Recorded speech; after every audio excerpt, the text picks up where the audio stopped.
It's crunch time. You're stressed the exam is 3 days away and you haven't been studying. Plus, you're behind in lecture, so raise that to the power of stress. So you procrastinate and binge anime. The cycle repeats, you fight demons in the shower, procrastinate some more, have a good cry, tell your crush how you really feel. Wait, actually don't send that. All of a sudden, your exam is in less than 24 hours.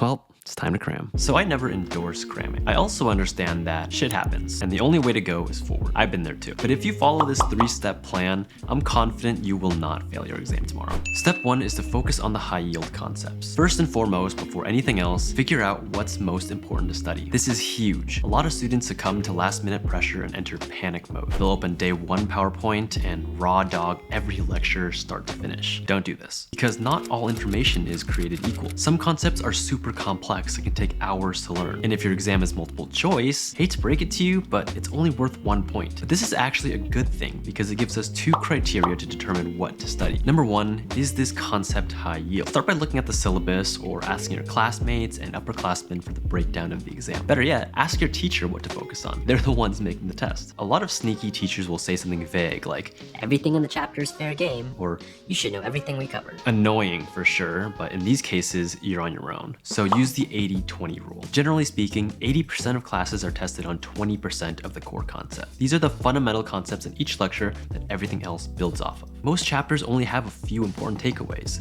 So as you study, focus on these and ask yourself, what was the main point of the lecture? And how does that relate to the main point of the other lectures? This way, you're always thinking big picture and trying to understand the 20% that's most likely going to be tested. And criteria number 2, can I easily learn this concept? This is more subjective, but you need to gauge your comfort with each high yield concept. If it's something you've mastered without trouble in the past or can easily wrap your head around, then invest a little time to master it and guarantee those easy points on the exam. If it's completely unfamiliar, then do this. Flip to the back of your textbook or PowerPoint and read the summary or wrap up. Also, watch a few short videos on YouTube or another learning platform. From there, honestly ask yourself, can I learn this concept without spending the entire day? If you can, great, you have your next hour's work cut out. But if not, teach back the main idea from the chapter summary or YouTube video in your own words, just so you have the minimum usable understanding of it, and then move on. You can always come back to these topics if you have time later in the day. The main point with step 1 is to detach yourself from thinking you need to spend the same amount of time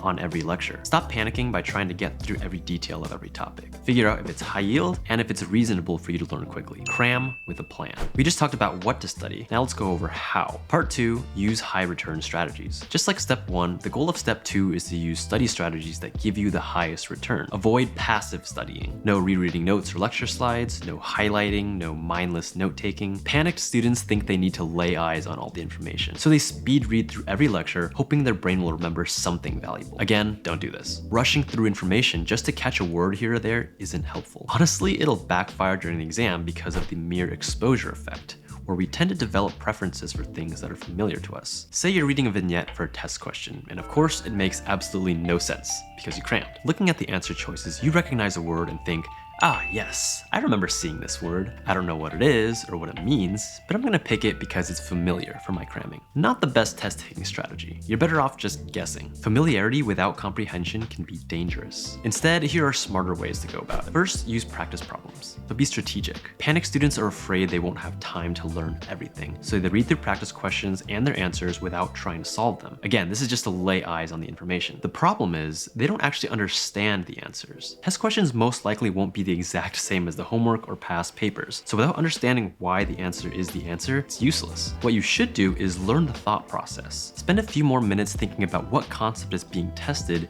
and how that relates to the takeaway of the chapter. Here's an absolute game changer trick. See if you can think about how to change the wording of the question so that another answer choice is correct. This forces you to differentiate concepts, which means you understand it better, and it's basically what teachers do for tests. For problem-based questions like math or physics, follow a guided solution first if it's available. Then you can try a similar problem on your own. But remember from step 1, if you struggle too long on any concept, cut your losses and just move on. Next, use strategic memorization. Panic students try to rote memorize everything. They read a definition 4 or 5 times in a row, then close their eyes and try to repeat it. Problem is, by the 10th concept, they've already forgotten the first one. Trying to brute force memorize everything is a surefire way to fail your exams. The smarter way is to spend a little more time making connections with all the concepts in that section. Look for patterns, similarities similarities and differences. This allows you to chunk concepts together to strategically memorize groups of ideas with mnemonics or images. I know this sounds tedious, but it's way more effective to differentiate concepts and understand their relationships. Spending even 10 extra minutes identifying these connections